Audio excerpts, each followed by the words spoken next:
And তারা হচ্ছে কি এক সপ্তাহ আগে আসার কথা, কিন্তু অসুস্থতার কারণে আসতে পারেনি। সুস্থ হয়ে আলহামদুলিল্লাহ আমার দোকানে চলে আসে। তারা এই মুহূর্তে কাঁকড়া ভুনা খাচ্ছে। সো আমি তাদের কাছ থেকে ফিডব্যাক নিব যে আমাদের ওভারঅল খাবার প্লাস সবকিছু তাদের কাছে কেমন লাগছে, কিভাবে তারা আসছে।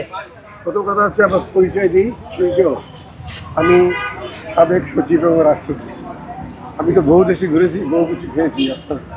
তো আসমানের স্টলটা অনেকদিন ধরে টেলিভিশনে রেগুলার দেখি, আর ভাবি যে একদিন দেখা করতে পারলি। আর তুমি তো একলাই বিজনেস করছো, তাই না? হ্যাঁ, আমার পুরো পরিবার আছে। তোমাকে নানি আর খালা বল। তো বুঝতেই পারছেন উনি যথেষ্ট অনারেবল একজন পার্সন। আর এখন হচ্ছে ওনার কাছ থেকে নেব। আন্টি, আপনার কাছে কেমন লাগছে ওভারঅল? আমাদের খুব ভালো। লোকজন সব উল্টোপাল্টা রাস্তা দেখায়, খুঁজে বার করতে অনেক সময় লেগেছে। একজন পাঠিয়ে দিয়েছে পায়ে। তো বেসিক্যালি হচ্ছে গিয়ে দিন শেষে যখন এরকম ভালো একটা ফিডব্যাক পাই, পজিটিভ ফিডব্যাক পাই, পরের দিন কাজ করার জন্য অনেক বেশি ইন্সপাইরেশন থাকে।